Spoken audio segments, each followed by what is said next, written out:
Hi Capricorn, it's Jenny here with your April Tarot Horoscope. So we're just going to be pulling a single card for the month of April to see what's coming up for you.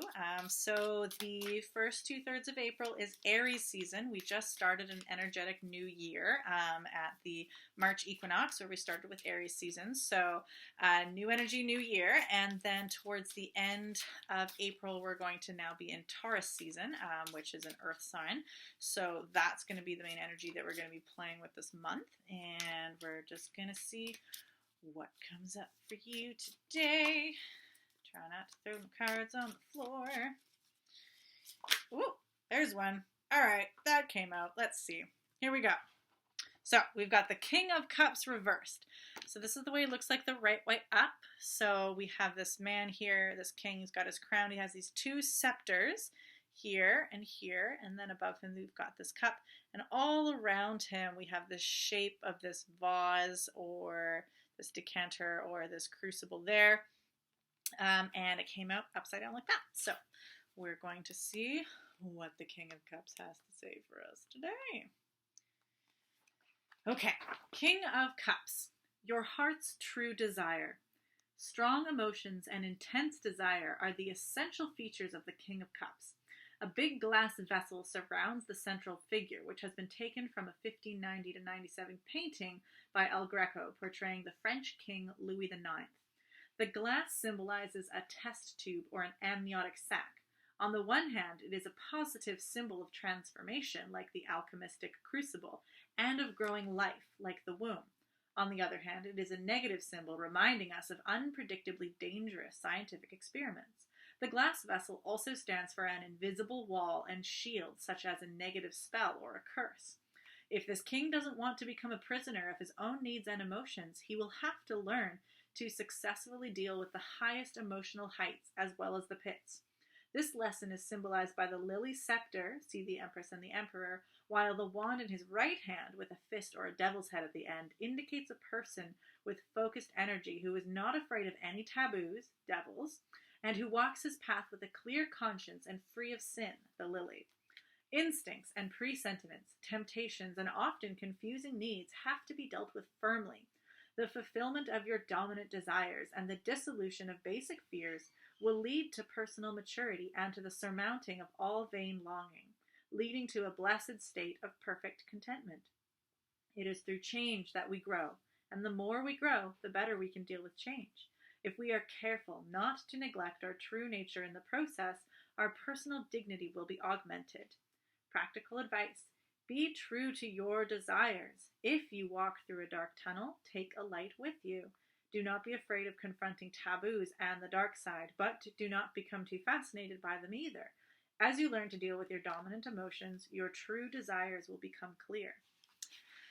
Okay, King of Cups. This is a great one for you, Capricorn, as Capricorn is often connected to the father figure or like the leader. And so the King of Cups has this really great marrying of masculine, feminine energy, because cups are the water and the water element, which is a feminine energy, and a lot of sort of stereotypes, especially associate emotions with being the realm of the feminine. But the king is this masculine symbol, this symbol of mastery, and the masculine energies of being direct, commanding, linear, straightforward, so we've got this invitation to have this masculine orientation towards traditionally feminine sort of emotional realm.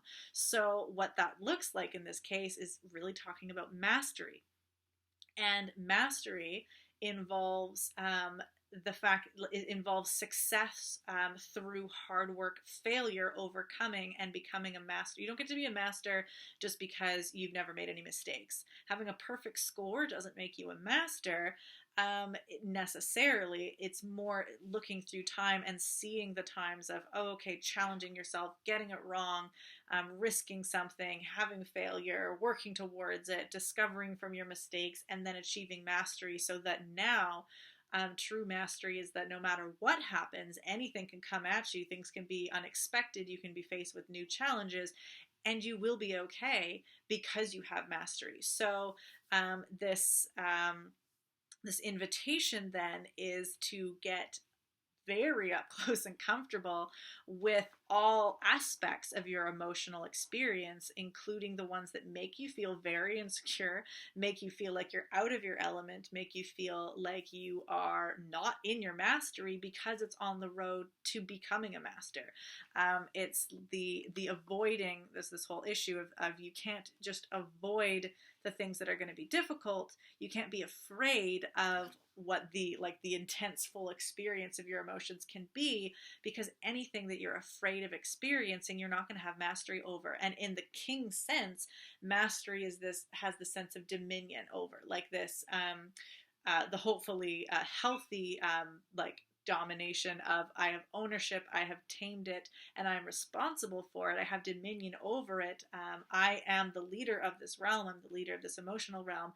And if there's any pockets of resistance or places you're afraid to go, you don't have full dominion over it. You're not really the king of your emotional realm if you've just sort of been like, well, but I'm nervous about that, or well, I lost my temper that time, and so I just don't go near that anymore. And well, that person, it makes me a little, so we just don't look at that. Like, that's not a proper mastery then. That's not the full expression of the King of Cups. So there's this, if the king doesn't want to become a prisoner of his own needs or emotions, then you have to learn how to deal with them. Is anything that you are afraid of is going to occupy your mind and trap you there. So we really don't want that. So this is an invitation and a challenge to really seek mastery of your own emotional experience, your own emotional expression. And that healthy mastery, the unhealthy masculine expression is repression of this, using the strength and power to dominate and hold down. And so the unhealthy King of Cups is saying that I can control all of my emotions, anything. I can hold it on a leash, hold it down. If I don't want to cry, I won't cry. I have a temper, but I'm holding it in so that it's I'm not going to lash out, and I have control of it, but it's still seething.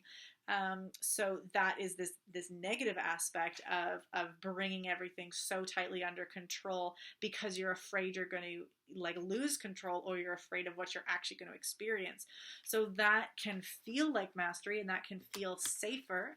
But of course, the invitation is to really feel it and gain mastery based on, in the emotional realm, of knowing that you can experience and survive the emotions and ride the wave. It's like being on a ship, or being able to ride a wave without drowning, instead of building a dike and trying to hold the ocean back and saying, nope, no, I'm not drowning because I've removed the ocean at all. I'm not going to touch it, as opposed to, I'm not drowning because I've learned how to swim. I've learned how to tell where the currents are. I'm a master of reading the ocean, and so now I can ride it, and I can be a part of it, instead of hiding behind it and then desperately trying to repair, because the ocean always breaks through the dike, and it is always that panic of what will happen if it overflows its banks. So that's what we don't want. So that's the invitation to really realize that true nature of your own emotional realm, not neglect it. And there's this whole thing with the two wands here, the lily and the devil's head, of this that sort of this dichotomy that our emotional realm is all sides of the spectrum. We can have really great high peaks of experience of emotions.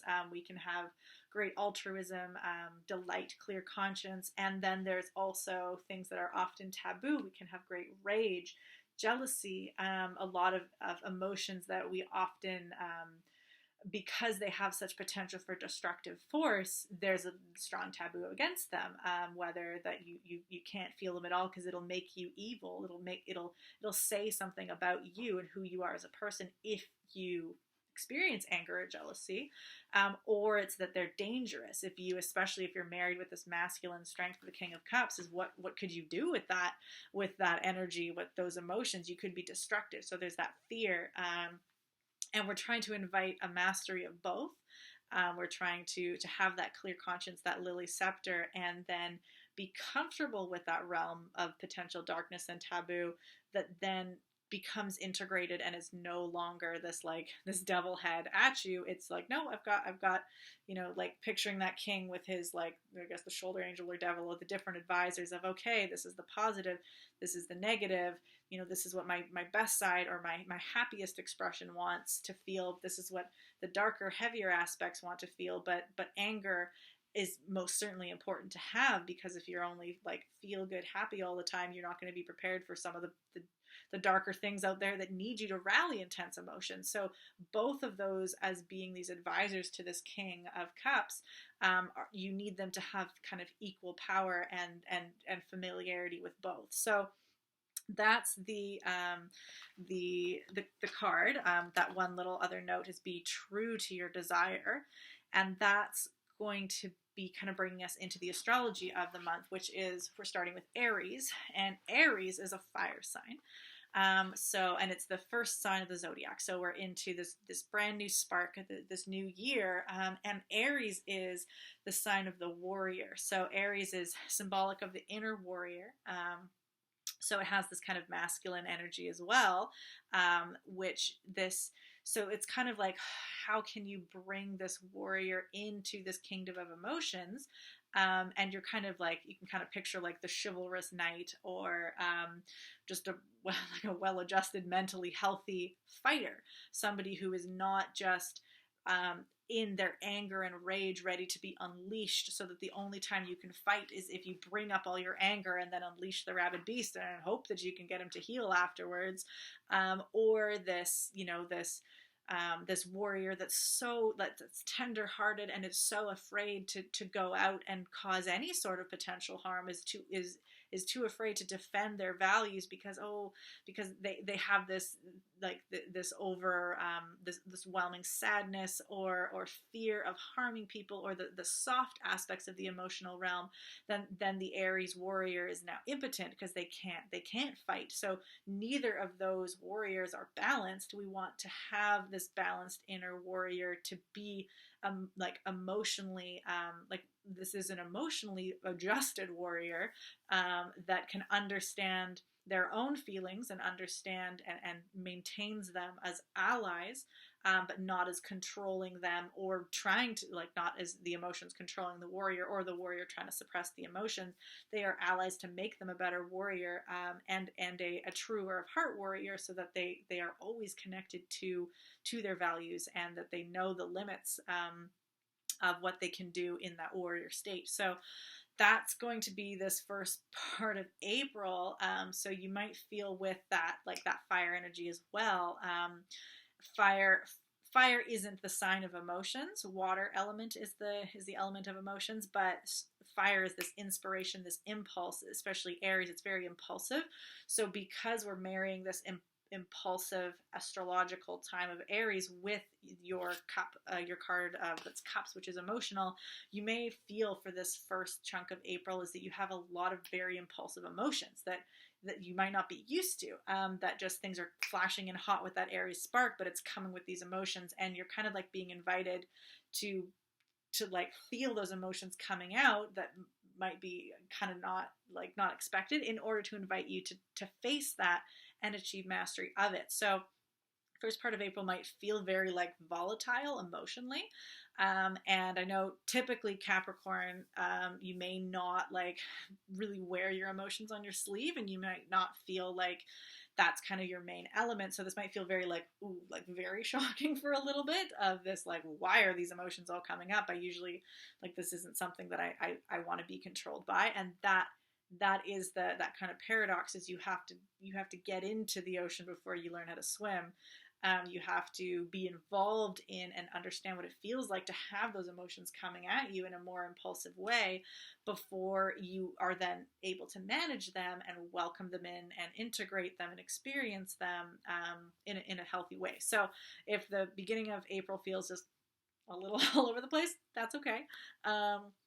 It's going to be part of the process. And then when we roll into Taurus season, we're back to earth sign, so that's kind of a home element for you. And Taurus is going to be inviting this to be maybe a little bit more of an embodied practice.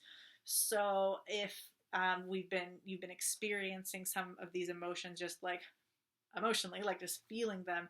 Our emotions are experienced in our bodies as well. So we have our nervous system is very connected to our emotional state. So we feel our anger in our jaw and our blood pressure. We can feel nerves in our stomach. We can feel like our bodies are just as much a part of our emotional experience.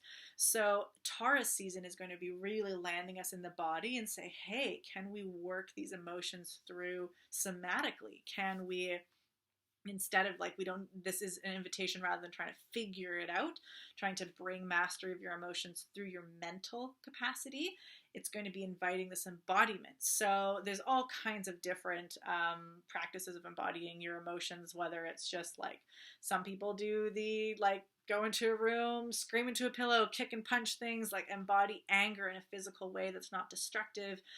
Some people just love fitness, exercising, and just bringing your emotions up through your body movement.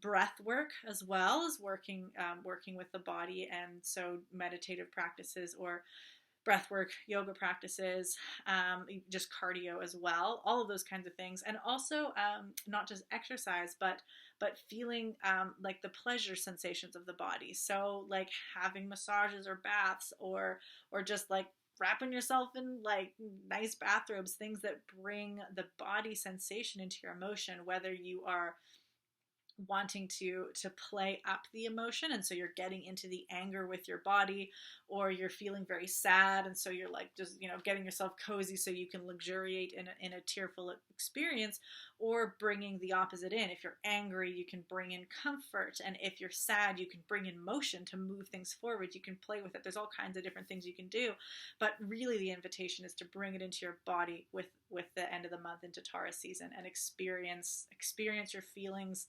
somatically, and then it moves it through in a different way, and it just makes it a different experience, instead of being kind of trapped in that crucible or in that vase of like, oh, I don't know, I just want to explode out of here. You can take that explosive tension feeling of the emotion and then put it into the explosive energy of your muscles in your body. So obviously in a positive, consensual way. So that's, I think, what I'm going to leave you with for this month. So lots for you to work with. I have no doubts that you will do absolutely excellently, as Capricorns are usually the masters of mastery. So if you do want extra support, specifically understanding some of the transits and more of the astrology of this month, you can check out my Aries season forecast. It's a pay-what-you-can workshop. It's on my YouTube channel, and it just has a lot more in depth about what's going to be happening during this Aries season. Aries season's already started with the March equinox, but it'll be good up through till till we start Taurus season, mid or towards the end of April. So all of that energy is going to be really relevant for now. So highly encourage you to check that out. Otherwise, I will see you next month for May. Take care, Capricorn.